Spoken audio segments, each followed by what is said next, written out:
Bienvenidos a una emisión más de su noticiero de ABA Televisión. Mi nombre es Cristian Romero y estas son las noticias. El Papa Francisco propone solidaridad y subsidiariedad para salir juntos de esta crisis. Queridos hermanos y hermanas, la crisis actual no es solo crisis sanitaria, sino también crisis social, política y económica. Para salir de ella, todos estamos llamados individual y colectivamente a asumir nuestra propia responsabilidad.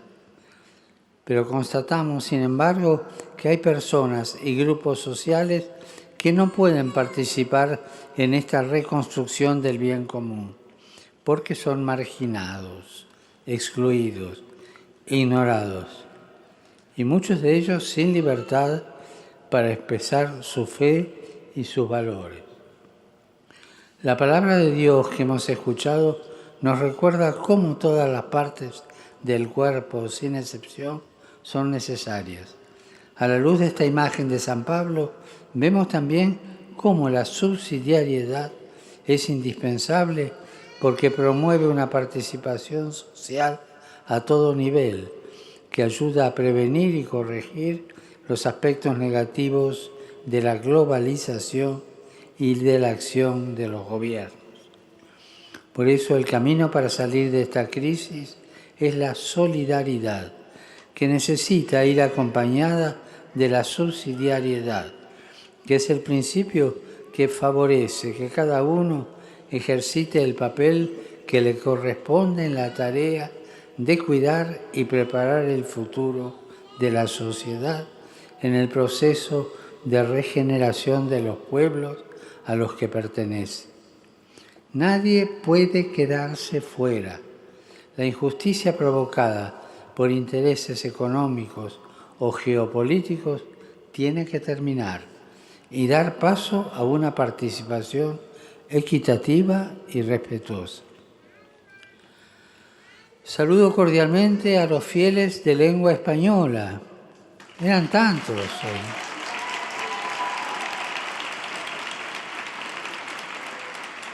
En estos días se han cumplido 5 años de mi viaje apostólico a Cuba. Saludo a mis hermanos obispos y a todos los hijos e hijas de esa amada tierra. Les aseguro mi cercanía y mi oración. Pido al Señor, por intercesión de Nuestra Señora de la Caridad del Cobre, que los libre y alivie en estos momentos de dificultad que atraviesan a causa de la pandemia. Y a todos que el Señor nos conceda construir juntos, como familia humana, un futuro de esperanza, en el que la dimensión local y la dimensión global se enriquezcan mutuamente, florezca la belleza y se construya un presente de justicia donde todos se comprometan a servir y a compartir. Que Dios los bendiga a todos.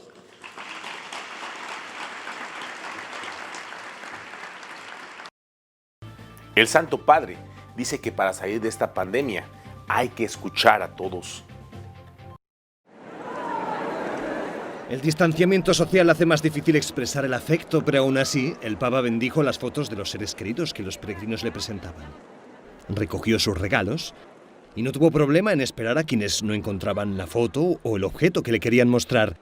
Durante su catequesis, dijo que el principio de subsidiariedad es clave para salir de situaciones de crisis como una pandemia y lamentó que hay grupos que pueden ser marginados a la hora de tomar decisiones. O pensiamo anche al modo di curare il virus.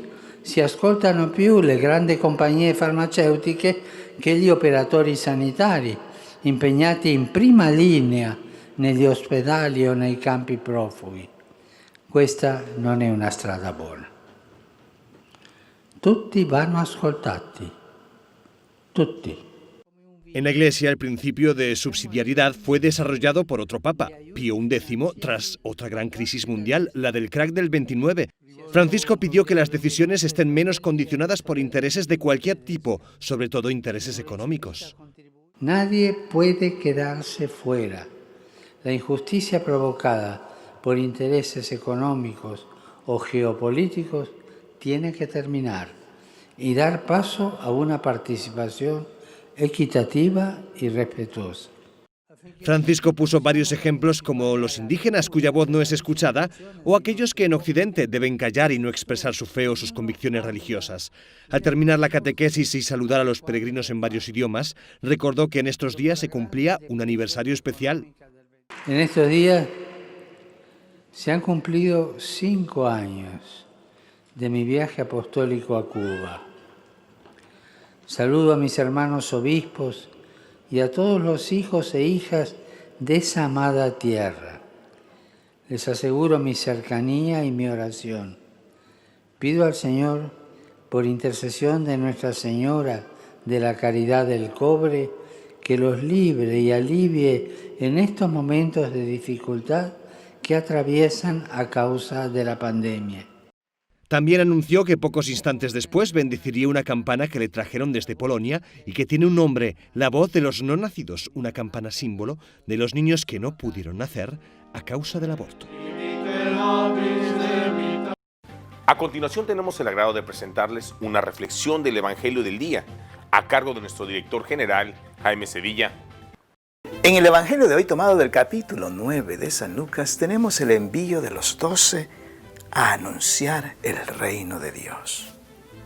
Y les dice bien claro que no lleven nada para la misión, porque Él les va a proveer en el camino.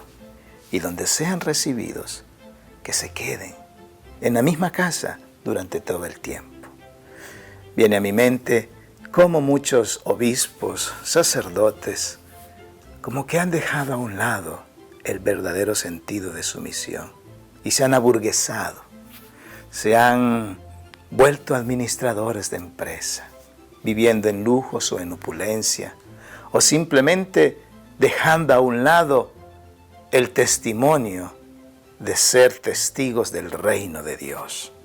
Un reino de justicia, un reino de misericordia, un reino de amor. Creo que ahora el Señor interpela a la jerarquía de la Iglesia en este Evangelio para que volvamos a la base, volvamos a los inicios sobre cuál es realmente el propósito de haber sido elegidos para el reino de los cielos. También, por supuesto, a nosotros nos toca reconocer como fieles, como Iglesia, el rol que ellos tienen. Y cuando no estén cumpliendo ese rol como bautizados, nosotros también debemos de ayudarlos a que vuelvan a encauzar su camino. Un camino torcido que muchas veces no les importa ni el sufrimiento de los miembros de la Iglesia, ni el sufrimiento incluso de sus mismos sacerdotes, ni siquiera el sufrimiento de los que están cercanos a ellos. Por eso el Señor nos invita a que también nosotros como bautizados seamos testigos de esa misión y llevemos ese reino de Dios, despojándonos de todo aquello que nos separa de Él. Que el Señor nos dé la gracia de ser fieles a este reino. Que así sea.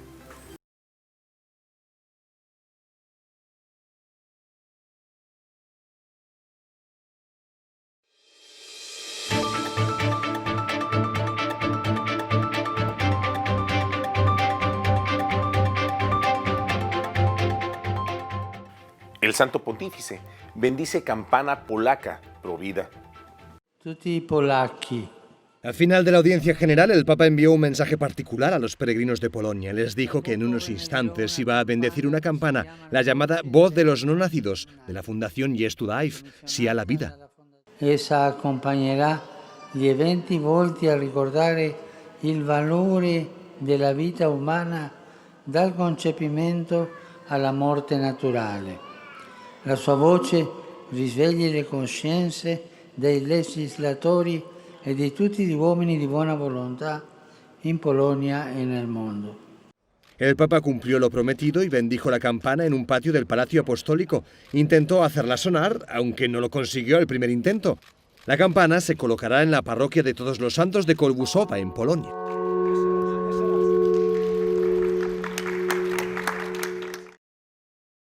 Les presentamos un resumen de las noticias más importantes de los últimos días en El Salvador, traídos gracias a nuestros hermanos de la UCA Audiovisuales. El coronel Carlos Vanegas informó este lunes 21 al juez de instrucción de San Francisco Gotera, Jorge Guzmán, que no darían acceso a los archivos militares que resguardan en el Estado Mayor de la Fuerza Armada sobre la masacre de El Mozote. El procurador para la defensa de los derechos humanos, Apolonio Tovar, considera lamentable, triste y vergonzoso este hecho. Agregó que el gobierno de El Salvador debería tomar ejemplo de la justicia española que condenó a 133 años de cárcel a un ex jefe militar por la masacre de los jesuitas. Ese proceso debe servir de ejemplo para El Salvador porque no se puede continuar en impunidad para que las víctimas conozcan la verdad, tengan acceso a la justicia, sean reparados y no haya repetición, aseveró el procurador. La Asociación Promotora de Derechos Humanos de El Mozote, APDEN, expresó su postura por medio de un comunicado.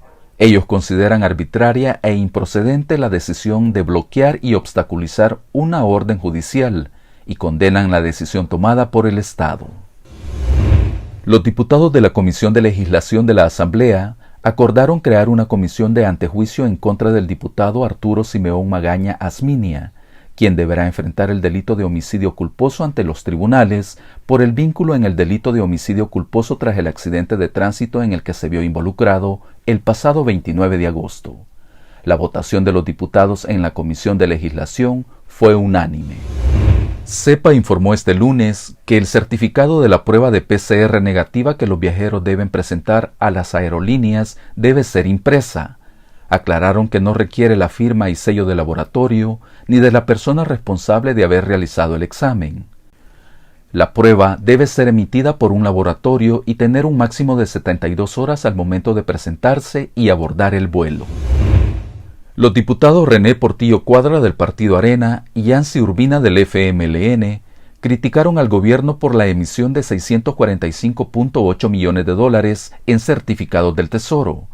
El gobierno colocó $588 millones.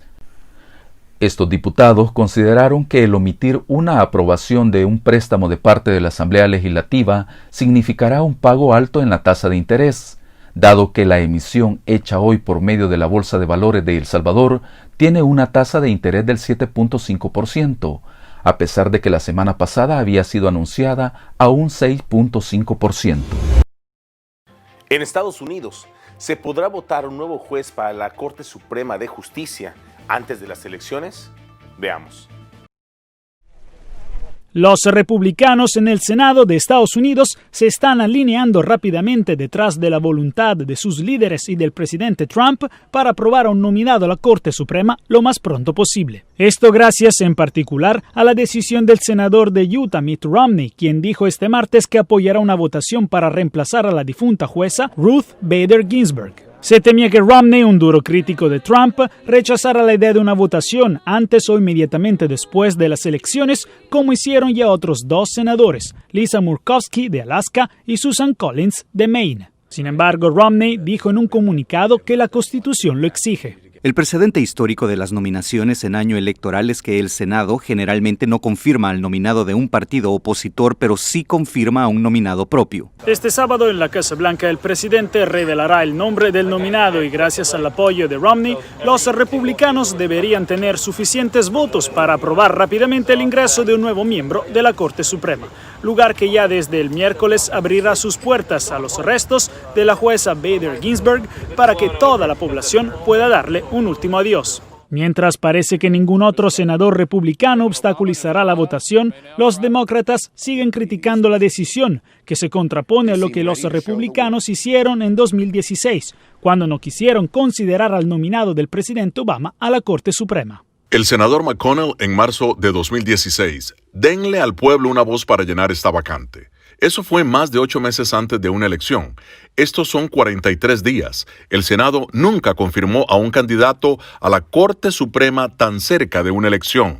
La aprobación de un nominado cuando faltan menos de 6 semanas para el voto presidencial sería una de las más rápidas de los tiempos modernos en Estados Unidos. Según los expertos legales, esto podría tener un fuerte impacto en las futuras decisiones del tribunal, como cuando en noviembre se discuta un posible desmantelamiento del programa de salud conocido como Obamacare. Jacopo Luzzi, Voz de América, Washington.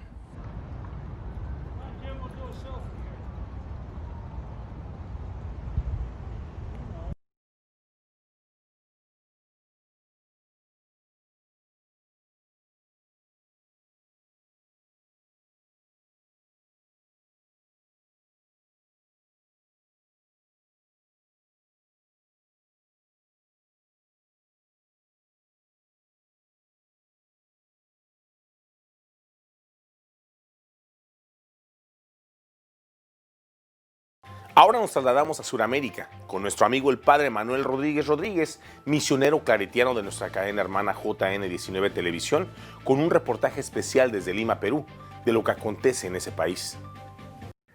Reporta para la cadena de televisión ABBA y JN19 del Perú el padre Manuel Rodríguez Rodríguez, misionero claretiano. El presidente del gobierno de Perú, Martín Vizcarra, ha hablado en las Naciones Unidas y ha resaltado cómo el Perú ha ido superando unas crisis fuertes políticas, siempre siguiendo la Constitución. Y esto es un mérito.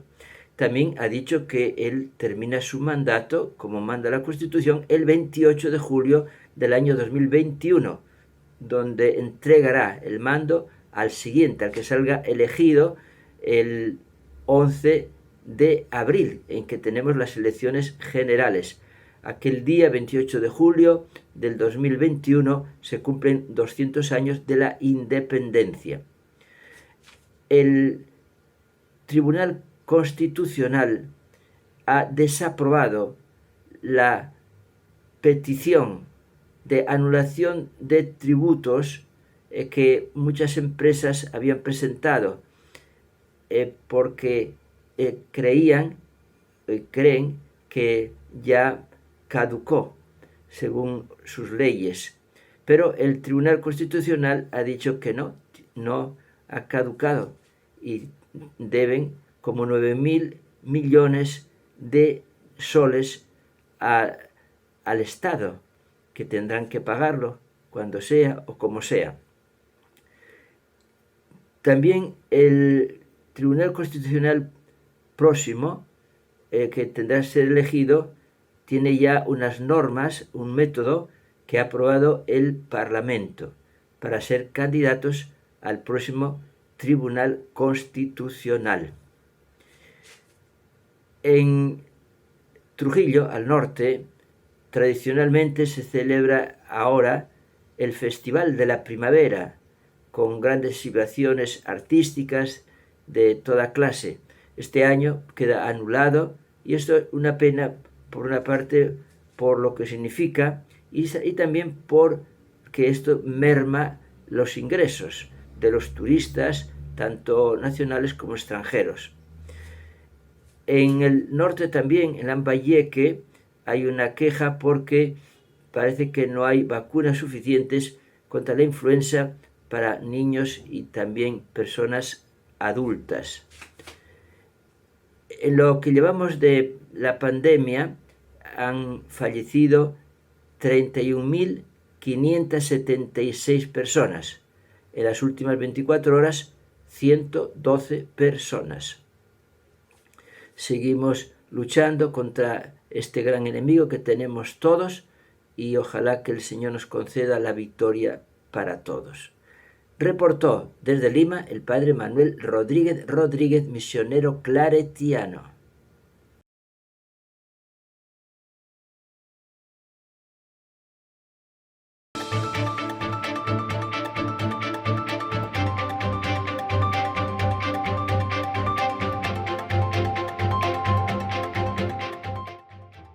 Esta es la editorial de la Universidad Jesuita, UCA, titulada Justicia para las Víctimas en el caso Jesuitas, narrado por Omar Serrano. 31 años después de la masacre de la UCA, uno de los autores intelectuales ha sido juzgado y condenado en la Audiencia Nacional de España. El juicio no es una venganza, como algunos puedan pensar, es justicia. Nadie que siembre daño y sufrimiento podrá cosechar felicidad en su vida.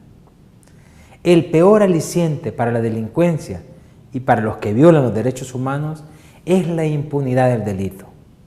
Que un grave crimen quede sin castigo induce a su repetición y estimula a otros a hacer lo mismo. Por eso, que haya justicia es tan importante. No nos alegramos por él, por el condenado, ni por nadie en esas condiciones. Es realmente triste ver a alguien en esa situación, desnudado por la justicia y desprotegido del manto de la impunidad. Sin embargo, sí nos alegramos por las víctimas y por sus familiares, de este y de los muchos casos que hay en El Salvador. Lo que las víctimas gritan es nunca más. Las atrocidades que han vivido no pueden repetirse. Por eso es fundamental no olvidar. Recordar lo que ha pasado es un deber, el deber de la memoria. El olvido es aliado de la impunidad. La memoria hace posible la justicia, como ha pasado en España. El juicio nos enseña por lo menos 3 cosas. Primero, que la verdad siempre se abre camino, aunque sea en un mundo de mentiras. Segundo, que es posible hacer justicia aunque hayan pasado años. La impunidad, la injusticia no tienen la última palabra. Y tercero, que el sistema salvadoreño no funciona bien, que la justicia aquí cojea y cojea mucho. Tuvo que ser en otro país donde se diera este juicio. Por otro lado, no se puede hacer un uso político como lo están haciendo del juicio en España. Si de verdad les interesan las víctimas, ayuden a dignificar su memoria. Si de verdad les interesan, abran los archivos del ejército que permitan aclarar los crímenes de lesa humanidad, los crímenes de guerra que se han cometido en el país. Segundo, que la institución armada pida perdón por estos crímenes cometidos durante la guerra, por todos los crímenes y por cada uno en específico. Si el ejército no hace esto, será una mentira más que al gobierno le interesan las víctimas. Han hecho eco del juicio solo para beneficiarse electoralmente y para seguir jugando con el sufrimiento y con la dignidad de la víctima. Si no es hoy, será más tarde, pero la justicia va a llegar. Y nos vamos a alegrar, no por los responsables, sino porque se habrá hecho justicia a aquellos que padecieron la injusticia, es decir, a las víctimas. Hoy, 23 de septiembre, en el Santoral de la Iglesia, celebramos el Día de San Pío de Pietrelcina. Conozcamos su historia. El coronel Edward Hyde, comandante de la escuadra, ordenó a sus pilotos que descargaran las bombas sobre el enorme depósito de material de guerra que los alemanes tenían en las inmediaciones de San Giovanni Rotondo en Italia. Pero antes de que fueran lanzadas sobre el objetivo, inexplicablemente los aviones con movimientos erráticos viraron y dejaron caer su carga mortal sobre un deshabitado bosque cercano. Gracias a esa extraña maniobra, los pobladores se salvaron, pues la destrucción del arsenal habría implicado la desaparición del pueblo. Al regresar a su base, los azorados aviadores se preguntaban quién era ese monje capuchino que, suspendido en el aire frente a la flota, con el movimiento de sus manos enguantadas, había desviado las naves e hizo que los proyectiles se desplomaran sobre la zona boscosa. Terminada la guerra, el comandante Hyde volvió con su esposa a Italia en plan de vacaciones y por curiosidad fue hasta San Giovanni Rotondo, en cuya iglesia se encontró cara a cara con el padre Pío, quien al verlo le dijo socarronamente: «Ah, qué susto nos diste con tus aviones». En el acto el coronel reconoció al monje que los obligó a cambiar de ruta. Francesco Forgione, nacido el 25 de mayo de 1887 en Pietrelcina, Italia, era de constitución enfermiza, pero a pesar de sus limitaciones permanecía orando de rodillas ante Jesús crucificado durante varias horas al día, luego de las clases con su preceptor Angelo Cavacco, de quien recibió una completa formación básica que fue suficiente para ingresar al convento capuchino de Morcone el 6 de enero de 1903, con el nombre de Pío, que escogió en honor del Papa San Pío V, cuando apenas contaba 16 años. Lidiando con su fragilidad, adelantó sus estudios de filosofía y teología y fue ordenado sacerdote el 10 de agosto de 1910. Pero luego de su primera misa lo mandaron a su casa en Pietrelcina con la esperanza de que los cuidados de su madre fueran suficientes para su recuperación física. En febrero de 1916, San Pío de Pietrelcina fue enviado por sus superiores al monasterio capuchino de San Giovanni Rotondo, en donde permaneció 52 años hasta su muerte. Y durante ese lapso desarrolló una prolífica vida espiritual que estuvo signada por los más variados fenómenos místicos, entre los cuales milagros a granel, bilocación, don de ubicuidad, éxtasis recurrentes, clarividencia, levitación, insólitas recuperaciones de los enfermos, visiones constantes de la Santísima Virgen María y de Jesús crucificado, presencia incesante de los ángeles vistos por quienes lo rodeaban a él, lectura del pensamiento de los penitentes a los que en confesión les recordaba los pecados ocultos u olvidados, la infaltable estela de perfume que dejaba a su paso e impregnaba los lugares que visitaba. Pero el más notable de los fenómenos ocurridos al padre San Pío de Pietrelcina fue la aparición de los estigmas visibles en las manos, los pies, el costado, el 20 de septiembre de 1918, y que durante los 50 años siguientes sangraron semanalmente desde el jueves hasta el sábado. Dado que es el único sacerdote de la historia en padecer los estigmas, San Francisco también lo sufrió, pero él nunca se ordenó sacerdote, era apenas diácono. Su creciente popularidad, la del Padre Pío, despertó envidias y al ser acusado de farsante, lo aislaron entre 1923 y 1933. En ese lapso se le prohibió cualquier tipo de comunicación personal, celebrar misa en público y confesar. Pero se sometió con total obediencia y resignación a la persecución y nunca perdió su humildad ni su compostura. Una vez levantada la sanción, San Pío de Pietrelcina continuó su vida normal y en 1956 fundó en San Giovanni Rotondo la Casa Alivio del Sufrimiento, que curaba física y espiritualmente a los enfermos. Y creó además los grupos de oración del Padre Pío, que hoy cuentan con más de 200.000 miembros en todo el mundo. Y aunque los ataques nunca cesaron, San Pío de Pietrelcina soportó con estoicismo tales embates. Y cuando acababa de cumplir medio siglo con sus estigmas a cuestas, San Pío de Pietrelcina murió el 23 de septiembre de 1968 en San Giovanni Rotondo, en medio de la veneración de sus seguidores, y fue canonizado por el Papa San Juan Pablo II en junio de 2002. Por eso hoy, día de su festividad, pidámosle a San Pío de Pietrelcina que ante la maledicencia de nuestros enemigos nos dé paciencia y confianza en Dios. Y para finalizar el noticiero del día de hoy, los dejamos con nuestro segmento, El Minuto de San Óscar Romero. Que lo disfruten.